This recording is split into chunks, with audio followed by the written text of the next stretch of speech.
All right, so today we are discussing the cardboard wheel.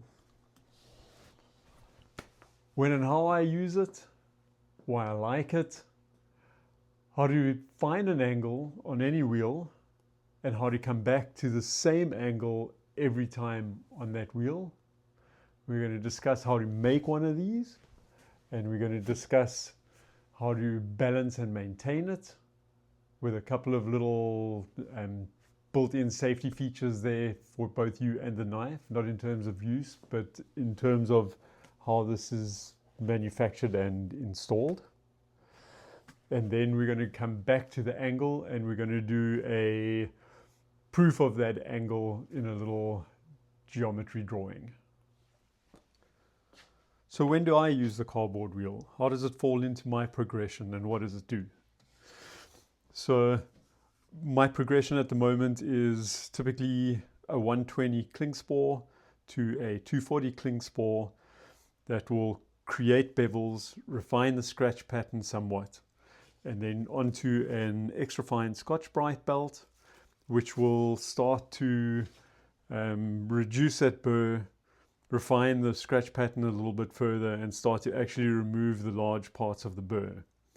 It does this not by just breaking off a big burr, but by actually abrading through the burr, creating a finer and finer burr. Once all those big parts are off, you'll actually see them come off. I will come to the cardboard wheel. I load the cardboard wheel up with a little bit of green compound. It takes the compound very well, and once it's overbuilt up, it's easy to get that compound off again. At this stage, the burr is very small. And what I'm going to do is try and polish through any of the burr that's remaining. So I will come through with a knife in a horizontal plane, and I will put it on my marker. I'll show you how to do that later. And I'll run it through once from each direction. This is very light pressure at a moderate pull-through speed. And that always seems to be enough after the Scotch-Brite belt.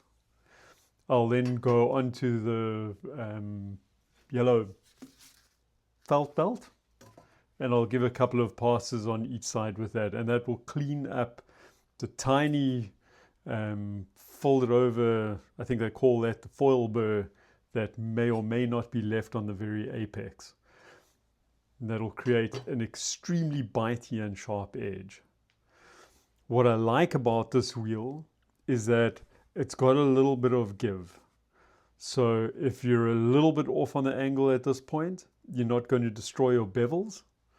If you're a bit too high, you'll still get it. If you're a bit too low, you won't destroy it completely.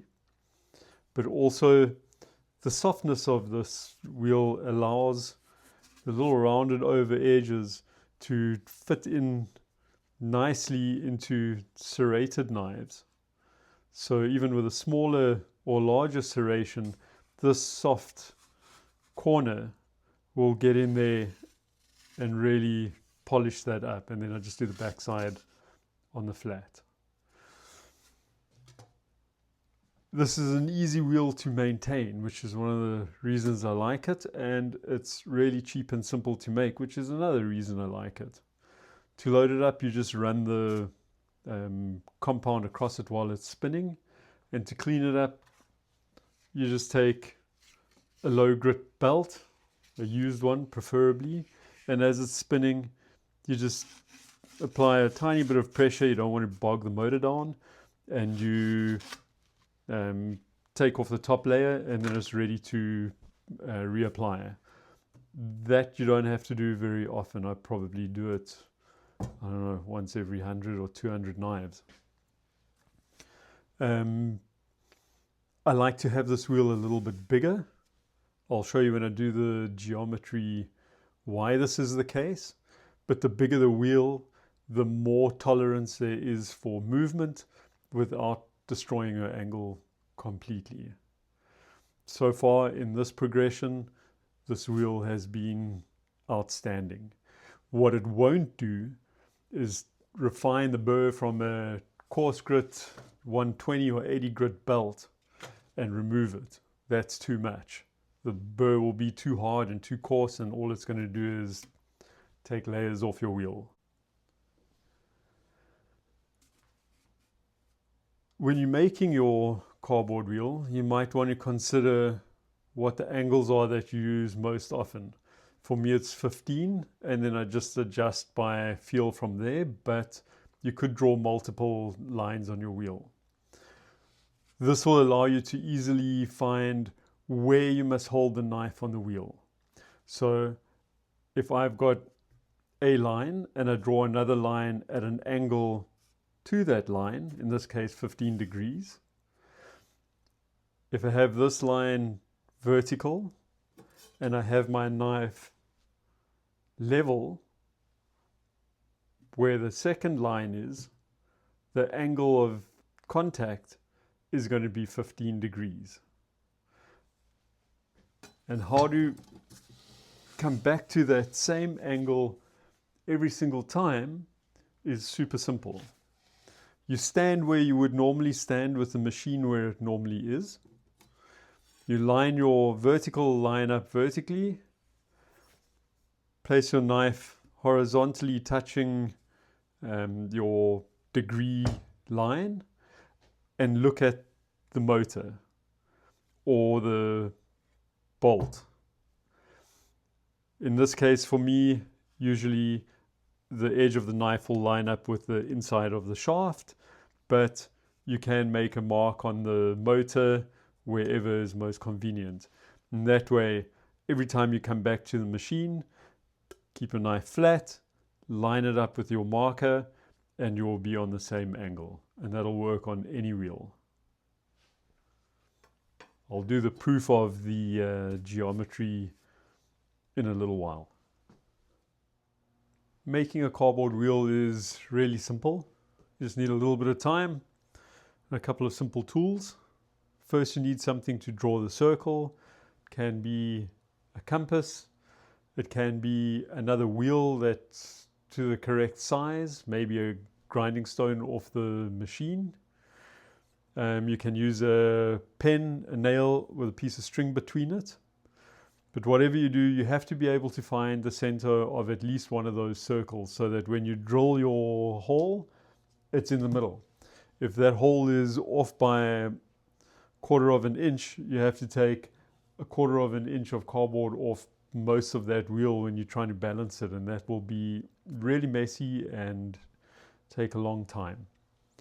Then you need something to cut it with. I used the Alpha, I don't know what you call it, X-Acto knife or whatever. You can use a carpet knife, you can use a pair of scissors. You're going to need glue. I find that wood glue works really well on cardboard, seeing as it is a wood product. And you're going to need something to make the hole. A drill of a smaller diameter than the arbor is a good choice. You want to be able to push that wheel on with a bit of force so that it compacts the cardboard around the arbor and gives it a little bit of stability of its own. Things to consider before you start making it are what is the amount of space you've got on your arbor that can take the wheel. That's going to help you determine the thickness of your wheel. The other thing you're going to consider is what is the thickness of the cardboard. In that way you'll know how many layers you need to get your desired width.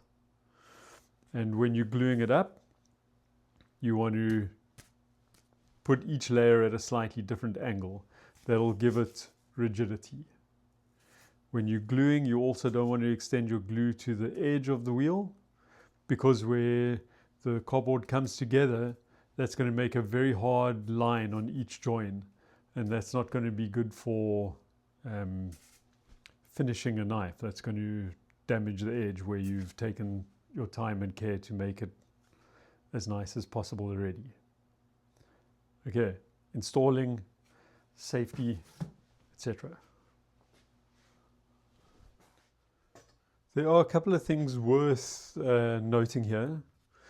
This is a half-speed grinder, which seems to work very well. It's an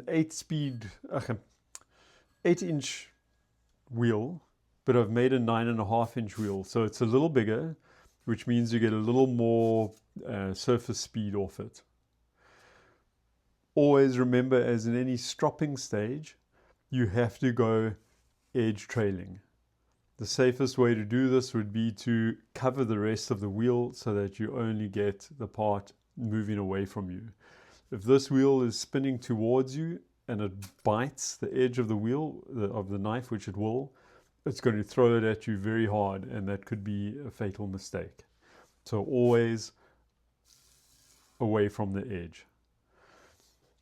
If you've got a faster turning machine, maybe you'd make a smaller wheel, but there are things to consider there too. Again, the bigger the wheel, the more tolerance there is. The smaller the wheel, the less tolerance there is, and any movement will change the angle by a larger degree. When it comes time to install your wheel, you want to make sure that you've got nice big washers. The bigger these washers are, the better. The bigger they are, the more load they're going to spread, the less crushing effect you're going to have on the cardboard, and the snugger you'll be able to get it fitted on there. So it won't slip and it won't like distort itself on the arbor, because this is a soft material. So you want a big washer on here. Like I say, this hole's been drilled a little bit smaller than the shaft, so you want to really force that on. Get it nice and tight. This one's already been on and off here, so it's looser than it originally was, but you get the idea. Then you want to use your big washer on the other side, and if your wheel is too narrow, you're going to need to stack up with another washer or a spacer of some sort behind the washer, so that you still have a lot of surface area onto the wheel itself. And then you want to tighten it up. This is also quite important here. You want this snug, but you don't want to over tighten it, because as you start crushing it, the wheel's going to get soft in the middle and it's going to start to wobble around when you're using it. So once you've got that on there, you can spin it up, and then to balance it and get it true and round, you can do it by hand with a coarse file. You can use coarse sandpaper. Both of those will take a little bit of time. You can take an angle grinder with a flap disc and hold it against the wheel while it's turning, but you want the direction of movement to be, of the grinder to be going preferably against it. You don't want it to be coming across it, because then it's going to just pull the edge off. And that should get it going pretty good. You could use any other sander as well. Just be careful if you've got a rubber backing that you don't overheat it, because this will overheat that very, very quickly. And then again, loading it, you're just going to hold your compound against the wheel while it's spinning, and it's going to load it up really quickly. All right, the geometry of finding your angle, how this works, and just to prove it and show you what's actually going on here. So if this is your wheel, and this is a line that will be vertical running through the center of your wheel, you're going to draw an angle of your choosing. Let's call it 15 degrees in this case. Doesn't have to be 15 for the drawing.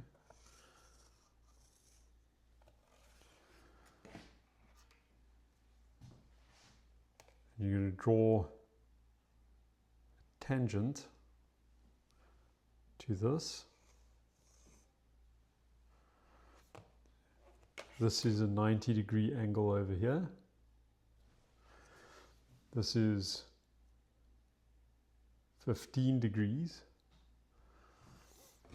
And that's important because a triangle has 180 degrees in it. We're then going to draw another line on here. This represents the angle that you hold your knife.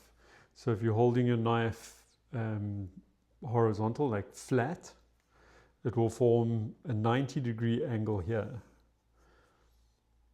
like this. We still have 15 degrees over here. So in this triangle, this angle here equals 75 degrees, because you've got 180 in the triangle, minus 90 is 90, minus 15 is 75. A straight line has 180 degrees. You know that this one is 90, and you know this one is 75. That means that this one is 15, and that's how you're going to hold your knife. And the same thing, if you wanted to do a 20-degree angle, this would be 20, this would be 70, this would be 20. So it's really simple. Then looking at the difference here, if you've got a small wheel and a big wheel, if you hold your knife a little bit low here, you're only going to be maybe 1 or 2 degrees off. But that same distance over here is going to change it by a hell of a lot more. So a bigger wheel is a lot more forgiving than a smaller wheel when it comes to holding an angle. There's more tolerance. On a softer wheel like a cardboard wheel, this little bit of movement won't make much difference on a big wheel, but on a smaller wheel, you're changing it by too much. Cool, hope that helps.